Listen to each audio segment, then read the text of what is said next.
Alright guys, Jefe here, September 12th. It's green tree in the Elm Grove / Peach Orchard Apiary.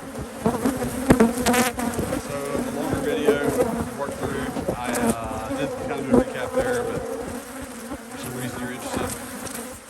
Here's about the recap. I want to watch 2 hours of me being stupid, making mistakes. This is what I did. All 5 hives have brood. All 5 of them. I didn't see the queen. I saw larvae and brood in all of them, or cat brood. Maybe some eggs. I'm having a hard time seeing the eggs. I think it's the glasses that I wear with the bifocals and also the tint, any light behind the veil makes it, I don't know, I feel like that one hive that had no brood, no eggs, nothing, that I was breaking down, and it came back a week later full of brood.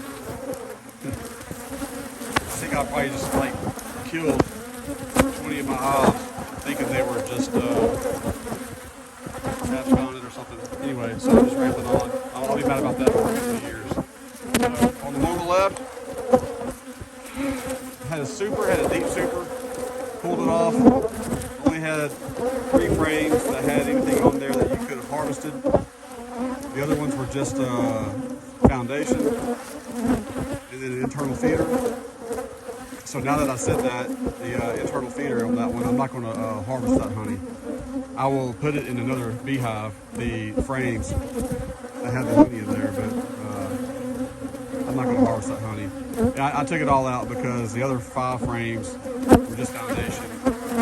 A lot of space, not enough bees, I think, to get up there. They're not going to make new fountain, they're not going to make new comb, they're not going to do all that. So I pulled out 1 frame in the top brood box there on the left, the white one. That was just kind of old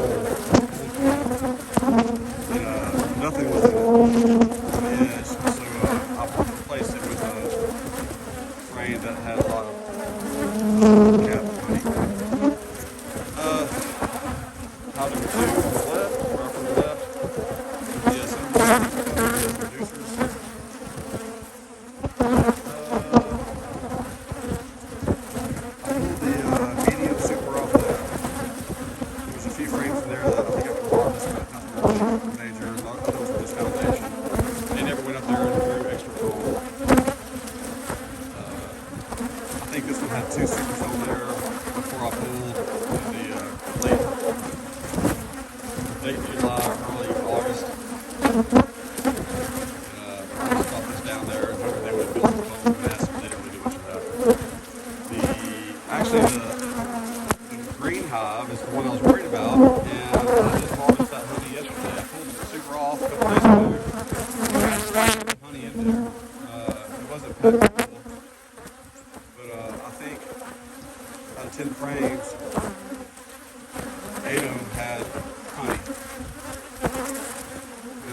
Harvested it, but I was happy to see that there's actually brood in there.